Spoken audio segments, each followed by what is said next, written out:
एक छोटा सा गांव है, ढोलकपुर। गांव के पास एक सुंदर झील है।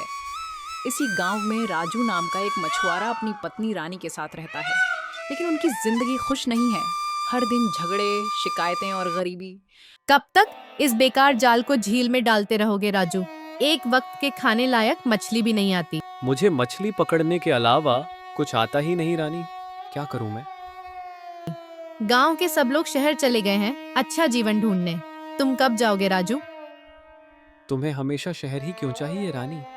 हम ढोलकपुर में 30 साल से रह रहे हैं। शहर में जाकर हम खो जाएंगे। तुम्हारे पास बस बहाने हैं। तुमसे बात करना ही बेकार है। जाओ अपनी मछलियां पकड़ो। ठीक है, जा रहे हैं। गुस्से में राजू घर से निकल पड़ा। कदम तेज थे पर दिल भारी था। चलते चलते उसे अचानक एहसास हुआ वह बहुत भूखा है। आज वह बिना नाश्ता किए ही घर से निकल आया था। हर दिन वही झगड़ा, वही बातें, और मुझे फिर खाली पेट घर से निकलना पड़ता है।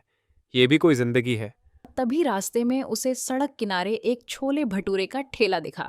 भाई, एक प्लेट छोले भटूरे देना, जल्दी बनाओ, बहुत भूख लगी है। ठीक है राजू भाई। राजू खाते समय गांव वाला आया। अरे राजू, फिर बीवी से झगड़ा हुआ क्या? हाँ भाई, वही रोज की बात। पैसे पैसे का रोना, बस यही सुनना पड़ता है। देखो राजू, थोड़ा ज्यादा कमाना पड़ेगा। घर परिवार बिना पैसे नहीं चलता भाई। जानता हूं, पर पहले ये छोले भटूरे खा लूं। खाली पेट तो दिमाग ही नहीं चलता। राजू ने छोले भटूरे खाए, थाली साफ कर दी, फिर धीरे धीरे झील की ओर चल पड़ा।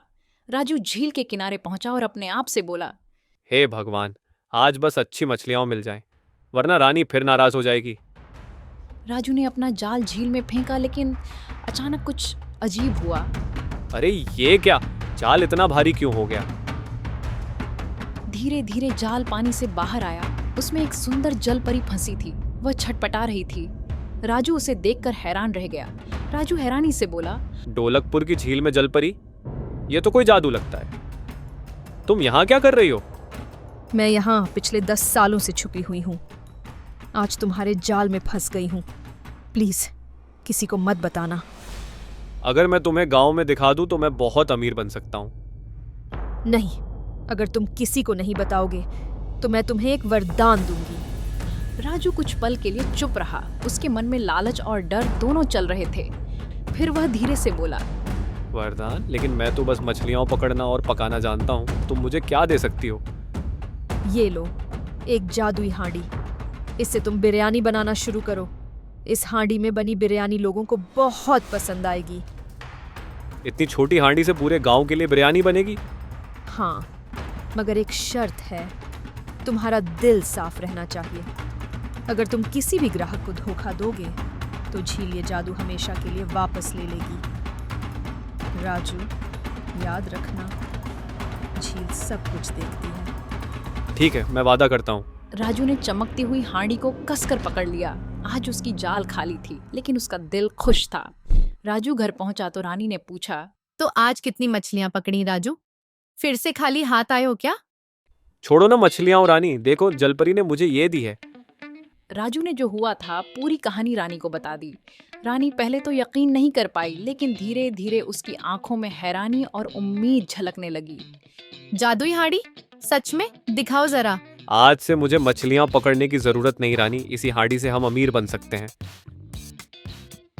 अगर ये सच में काम करती है तो मैं कभी शहर जाने की बात नहीं करूंगी। आज रात ही चलो, कुछ पकाते हैं। उस रात राजू और रानी ने मिलकर अपनी पहली जादुई बिरयानी बनाई। उसकी खुशबू पूरे घर में फैल गई। अगले दिन सुबह राजू और रानी अपनी जादुई बिरयानी की हांडी लेकर गांव के बाजार की ओर निकले। चलो रानी, आज हम सारी बिरयानी बेच देंगे। देखते हैं क्या सच में इस हांडी में जादू है। राजू, मुझे अब भी डर लग रहा है। अगर ये काम नहीं किया तो? अरे रानी, पॉजिटिव सोचो ना, इतना आसान काम है। राजू की बात सुनकर रानी नाराज हो गई। बस करो राजू, अब चलो, देर हो रही है। धीरे धीरे राजू और रानी बाजार पहुंचे और अपना छोटा सा ठेला लगा लिया। जैसे ही उन्होंने हांडी का ढक्कन खोला, बिरयानी की महक चारों तरफ फैल गई। धीरे धीरे ग्राहक आने लगे। अरे राजू, ये क्या खुशबू है भाई? यह है राजू की स्पेशल बिरयानी। वाह, एक प्लेट देना जरा। ग्राहक ने एक कौर खाया और उसकी आंखें चमक उठी। उसने ऐसी बिरयानी पहले कभी नहीं खाई थी। राजू, ये तो कमाल की बिरयानी है। ये अब तक की सबसे बढ़िया बिरयानी है। जल्दी ही पूरे गांव में राजू की बिरयानी की चर्चा फैल गई। हर दिन नए ग्राहक आने लगे। राजू की कमाई बढ़ने लगी, लेकिन जैसे जैसे पैसे बढ़े, रानी के मन में लालच भी बढ़ता गया। एक दिन रानी ने राजू से कहा, राजू, हम हर प्लेट में बहुत ज्यादा बिरयानी दे रहे हैं। अगर थोड़ा कम दे तो मुनाफा ज्यादा होगा। नहीं रानी, ये ठीक नहीं है। जलपरी ने कहा था, अगर हमने किसी को धोखा दिया तो जादू खत्म हो जाएगा। अरे इतनी चिंता मत करो, अब हमारे पास जादुई हांडी है, कोई कुछ नहीं बिगाड़ सकता। राजू थोड़ा सोच में पड़ गया। ज्यादा पैसे का लालच उसके दिल में घर करने लगा। शायद तुम ठीक कहती हो रानी, हम सच में ज्यादा दे देते हैं। लेकिन राजू को पता नहीं था, यही फैसला उसकी बर्बादी की शुरुआत बनेगा। अगले दिन राजू बाजार पहुंचा। एक ग्राहक आया। राजू भाई, 1 प्लेट बिरयानी देना। ठीक है भाई, लेकिन आज से दाम 120 रुपए है। क्या कल तक तो 80 रुपए थे? इतनी जल्दी दाम क्यों बढ़ाए? खाना है तो खाओ, नहीं तो आगे जाओ, मेरा वक्त मत खराब करो। राजू की बात सुनकर लोग चौंक गए। सब एक दूसरे को देखने लगे और धीरे धीरे दूसरे ठेलों पर चले गए। लालच ने राजू का दिल बदल दिया था। अब उसके ठेले पर बहुत कम ग्राहक आने लगे। आज सिर्फ 10 ग्राहक आए, कोई बात नहीं, कल और आएंगे। मगर अगले दिन कोई भी ग्राहक नहीं आया। जादुई हांडी का असर खत्म हो चुका था। धीरे धीरे राजू के ग्राहक दूसरे दुकानों पर जाने लगे। हर दिन उसका ठेला खाली रहता। राजू घर आया और रानी से बोला, रानी, ये सब तुम्हारी गलती है। पहले रोज 30 से 40 प्लेट बिकती थी, अब सिर्फ 1। माफ कर दो राजू, मेरे लालच ने सब बर्बाद कर दिया। दोनों घर में बैठ गए, थके हुए, टूटे हुए और फिर से गरीब। अब राजू और रानी की दुकान बंद हो चुकी थी और उनका सब कुछ खत्म हो गया था। एक दिन दोनों साथ में बाजार गए। रास्ते में राजू ने कहा, रानी, क्यों ना हम फिर से बिरयानी की दुकान शुरू करें? बिना जादुई हांडी के क्या सच में हम कर पाएंगे राजू? हाँ रानी, मुझे पकाना आता है और मुझे बिरयानी से प्यार है। इस बार ईमानदारी और मेहनत से बनाएंगे। हाँ राजू, क्यों नहीं, हम कोशिश करेंगे। अगले दिन सुबह दोनों ने फिर से काम शुरू किया। उन्होंने अच्छे मसालों और चावल से बिरयानी बनाई। फिर दोनों ने ठान लिया कि वे अपनी बिरयानी बेचने के लिए दोबारा बाजार जाएंगे। उन्होंने ठेले पर एक बोर्ड लगाया, 1 प्लेट 80 रुपए, और फिर ग्राहकों का इंतजार करने लगे। अरे राजू, फिर से दुकान खोल ली और दाम भी कम कर दिए। क्या बात है भाई? हमसे गलती हुई थी भाई, लालच में आकर दाम बढ़ा दिए थे।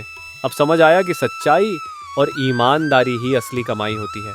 आज से हम फिर वही सही दाम रख रहे हैं। अच्छा किया राजू, गलती मानना बड़ी बात है। चलो 1 प्लेट देना। ग्राहक ने खाया और मुस्कुरा उठा। धीरे धीरे ग्राहक फिर से लौटने लगे। हर दिन राजू की दुकान पर भीड़ बढ़ने लगी।